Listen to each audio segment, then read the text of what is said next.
Got me? You got me? All right. Good. So I got this new Mandy poster. I got it signed by Nick. Oh! Oh!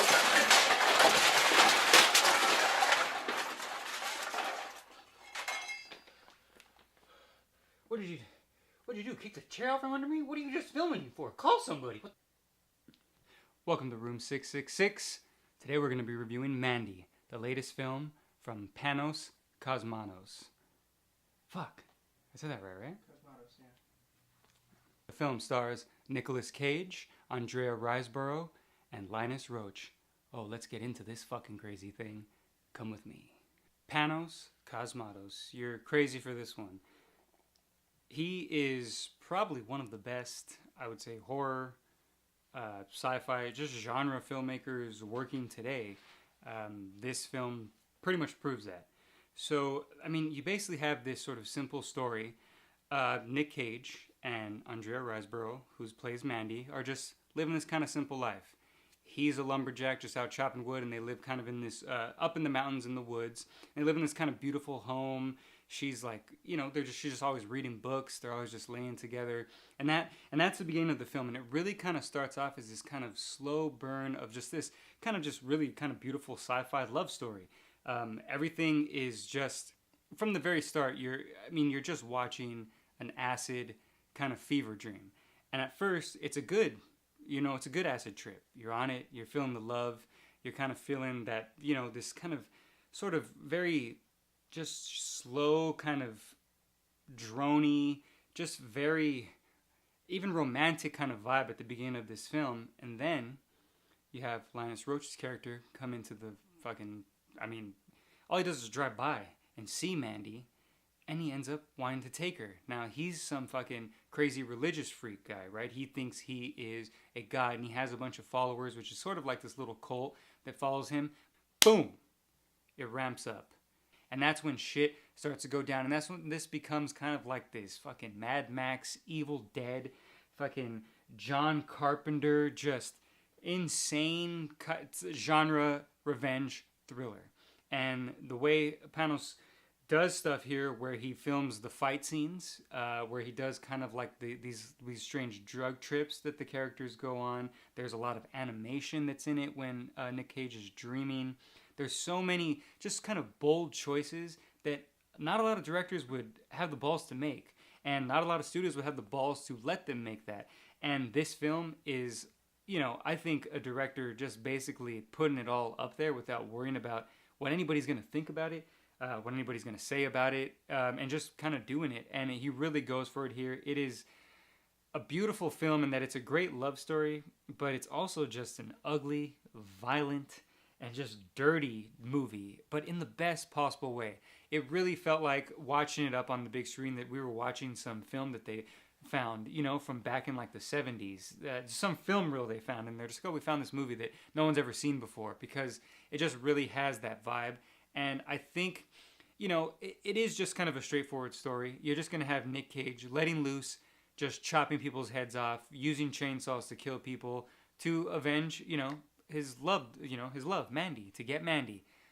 But there are some kind of bigger themes that you can find in, at least for me. I felt there was some themes in there in terms of the villain being kind of a god-like figure, or saying that he is to people, and sort of taking away, you know, Nick Cage's love, and him having to kind of just take all that down, take all that religious kind of stuff down and go against it, whether it's the demon devil bikers or it's the, you know, crazy religious guy who thinks he's God. It's kind of like an anti-religion movie, or at least that's what I took it as.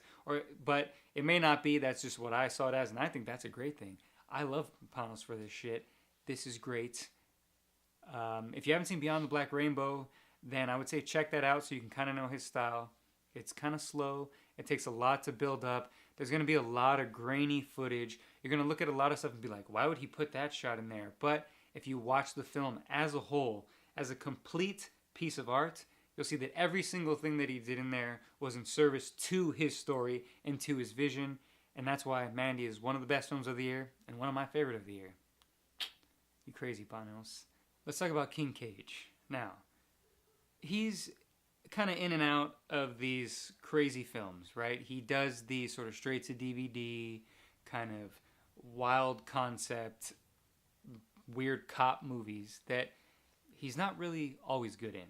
And the reason for that, I think, is because he doesn't have the right director to be behind him and to kind of hone in that craziness. We have like Adaptation, you have Leaving Las Vegas, and then you have stuff like Face Off and even The Rock, where he's kind of, he's pretty insane, but he's still pretty well balanced enough and kept back that you can enjoy those films. Well, here in Mandy, I feel like this role was made perfectly for Nicolas Cage. He was born to play this role because, as I said at the beginning of the film, it is just kind of this kind of slow, just somber love story. And Nick Cage is fucking fantastic in that. He's got this kind of melancholy, but just this real happiness to him when he's around Mandy. But you feel like this kind of, still this sort of sadness that he kind of wants a better life for his character and for Mandy. And that's not even something he ever has to say in the film. It's just these sort of looks and just the way he is in this film. It kind of gives off the vibe of his character from Leaving Las Vegas. This kind of way, this sort of, the way he's able to play these sort of dramatic, just really emotional scenes is, it's Oscar-worthy Cage. But then, once it goes into full Rage Cage mode, and he needs to just start fucking killing people with giant axe blades and chainsaws, then it becomes the Cage that you would see in those kind of crazy straight-to-DVD films. He loses it. I mean, he's wide-eyed. He's just fucking mumbling things. He's saying lines like if he's like the Joker sometimes. I mean, it's insane. But it works because not only does in the film he takes drugs and he's just going through different things, but because Nicolas Cage set up the character to let you know that losing his love in the way that he does is going to cause him to go insane. There's this really amazing scene of him breaking down in a restroom where he drinks a bottle of liquor and he basically goes through all these stages of like grief and anger and depression and just you just see it in his eyes that he's going to get vengeance. And it's one of my favorite Nicolas Cage performances. It's not going to get him any kind of awards consideration because this movie's way too fucking bonkers and he's too fucking bonkers in it.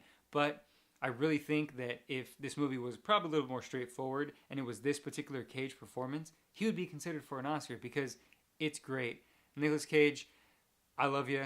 We need you in more shit like this. We need more directors honing in your beautiful craft. You're insane, baby, but we love you here at Room 666. All hail the Cage. In conclusion, Mandy is one of the best fucking movies of the year. It is one of my favorite films of the year, and I would love to recommend it to every single one of you. I tell you to go rush out and see it now, but it's kind of hard to because it is a fucking strange movie, and it is slow-paced.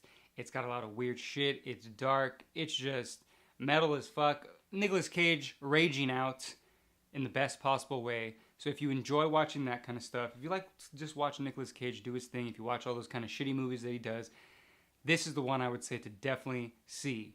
But if you saw the trailer and you're just like, man, this is kind of weird. I don't know if I could really be into it. It's even fucking weirder than that. So, I don't know, maybe kind of wait. It's going to be on video on demand. You'll be able to rent it. So, maybe check it out if you're down. But if it's something that you think you really should see, go see it in a theater if you can.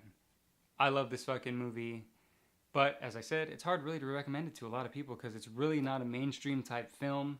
And it's great. It's beautiful. It's Nick Cage.